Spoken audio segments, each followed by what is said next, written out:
Hello viewers, আশা করি সবাই ভালো আছেন। এই মুহূর্তে আমরা আছি সিঙ্গাপুরের একটি অত্যন্ত জনপ্রিয় পর্যটন কেন্দ্র লাও পাস হাতে। এটি সেন্ট্রাল বিজনেস ডিস্ট্রিক্টের কেন্দ্রস্থলে অবস্থিত একটি ঐতিহাসিক বাজার এবং ফুড কোর্ট। আপনি এখানে বিভিন্ন ধরনের স্থানীয় এবং আন্তর্জাতিক রন্ধন প্রণালী খুঁজে পেতে পারেন। এই ভিডিওতে আমি লাও পাস হাতের ইতিহাস সম্পর্কে জানাবো। ভিডিওটি দেখার অনুরোধ রইল।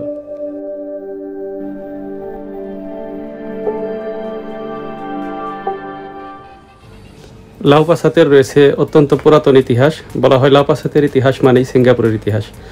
লাও পাস হাত একটি অতি পুরাতন বাজার, যা 1830 সালের দিকে নির্মিত হয়। এরপর বিভিন্ন সময় পরিবর্তন এবং পরিবর্ধন করে এটি বর্তমানে পর্যটকদের জন্য একটি আকর্ষণীয় কেন্দ্রে পরিণত হয়েছে। ঐতিহ্যবাহী এই লাও পাস হাতে রয়েছে সিঙ্গাপুরের বিভিন্ন ধরনের লোকাল খাবার, যেমন মরিচ কাঁকড়া, সারকোয়া, হাই চাইনিজ চিকেন রাইস, আন্তর্জাতিক খাদ্য প্রণালী যেমন ইতালিয়ান, জাপানি, কোরিয়ান এবং ভারতীয় খাবার, তাজা সামুদ্রিক খাবার এবং মাংস, স্থানীয় রাস্তার খাবার এবং কোয়া টেস্ট এবং লাক্সার মতো স্ন্যাক্স। এটি সিঙ্গাপুরের সেই প্রথম লাও পাস হাত মার্কেট, যেটি পুরাতন মার্কেট। এখানে বিভিন্ন ধরনের মাছ, মাংস, তরি তরকারি এই কিছু বিক্রি হতো। এরপর আপগ্রেড হতে হতে এখনকার লাও পাস হাতে রূপান্তরিত হয়েছে। বর্তমানে এখানে মার্কেটটির 130 বছরের বর্ষপূর্তি উপলক্ষে মার্কেটটিতে বিভিন্ন ধরনের খাবারের উপর মূল্য ছাড়ের ব্যবস্থা করা হয়েছে।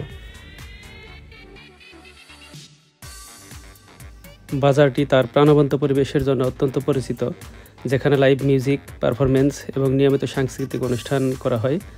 দর্শনার্থীরা আশেপাশের এলাকাটিও ঘুরে দেখতে পারেন। এই মার্কেটটিতে প্রায় সমস্ত দেশের খাবারের ব্যবস্থা আছে, যেমন Italian, Chinese, Korean, Singaporean local, এছাড়া ইন্ডিয়ান কিছু খাবারের স্টল, যেমন Punjabi, North Indian, South Indian খাবার। সিঙ্গাপুরে বেড়াতে আসা অধিকাংশ পর্যটকই একবার করে হলেও এই অংশটিতে আসে দেখার জন্য, খাওয়ার জন্য।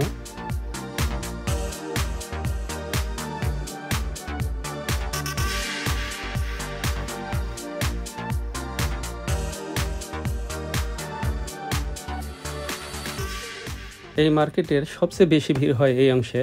এটি ছাতে স্ট্রিট নামে পরিচিত। এখানে বিভিন্ন ধরনের ছাতে পাওয়া যায়, যেমন প্রন, চিকেন, মাটন, বিফ এবং ফিশ। প্রতি পিসের মূল্য $2। তবে কমপক্ষে 5টি পিস অর্ডার করতে হবে এবং অর্ডার করার পরে মিনিমাম 30 মিনিটের মতো অপেক্ষা করতে হবে। এখানে ইন্ডিয়ান শপ থেকে আমি আর আমার এক ফ্রেন্ড আমরা খাবার কিনে নিচ্ছি। আমরা যেহেতু ভাতে মাছে বাঙালি, কাজে আমরা অর্ডার করছি ভাত এবং মাছ। আমরা টাকা পে করে আমাদের খাবার নিয়ে নিচ্ছি এখান থেকে। আমরা কিনলাম ভাত এবং মাছ, সেই সাথে একটি সবজি। এই দুইটি খাবারের মূল্য নিল $20। গম্বুজ আকৃতির এই মার্কেটটি আসলে অনেক বড়। এর এক প্রান্ত দিয়ে ঢুকে পুরো মার্কেট ঘুরে আবার সেই প্রান্তে ঘুরে আসাটা একটু দুরূহ ব্যাপার। অনেকে তার রাস্তা হারিয়ে ফেলে। আমিও ঠিক ভালো বুঝতে পারি না। একদিক দিয়ে ঢুকলে আর সেই জায়গায় ফিরে আসাটা খুব কষ্টকর হয়ে ওঠে। এখানে সবচেয়ে বেশি ভিড় হয় সপ্তাহান্তে, অর্থাৎ শনিবার অথবা রবিবারে। সিঙ্গাপুরে রবিবারে বন্ধের দিন, কাজেই শনিবার বিকেলে, সন্ধ্যায় অথবা রাত্রিবেলায় যত সিঙ্গাপুরিয়ান আছে বেশিরভাগ ক্ষেত্রে তারা সপরিবারে চলে আসে এখানে খাওয়ার জন্য। এখানে আসার জন্য সহজ পদ্ধতি হচ্ছে এমআরটি। নিকটতম এমআরটি চায়না টাউন এবং রাফেলস প্লেস এমআরটি। এছাড়াও নতুন নির্মিত এমআরটিটি হচ্ছে ডাউন টাউন এমআরটি। এছাড়া পাবলিক ট্রান্সপোর্ট যেমন ট্যাক্সি, বাস যোগে সহজে বিভিন্ন স্থান থেকে আসা যায়। খুবই সহজ আসা এখানে, তবে এমআরটিটা সবচেয়ে সহজলভ্য।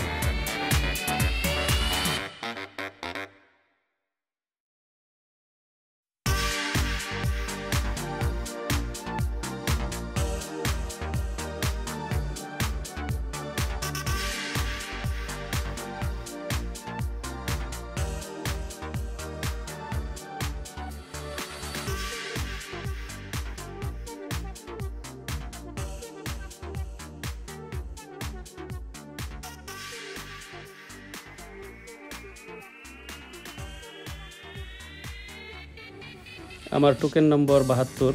আমি দাঁড়িয়ে আছি এখানে আমাদের ট্রেনের জন্য। আমরা অর্ডার করেছি চিকেন এবং প্রন এর সাথে, এবং এটির সাথে ওরা ফ্রি দেবে কোকোনাট এবং পিনাটের একটি স্যুপ, যেটি সবার ক্ষেত্রে এটা পরিবেশন করা হয়। আমরা আমাদের খাবার পেয়ে গেছি, এখন শুধু ড্রিঙ্ক কেনার বাকি।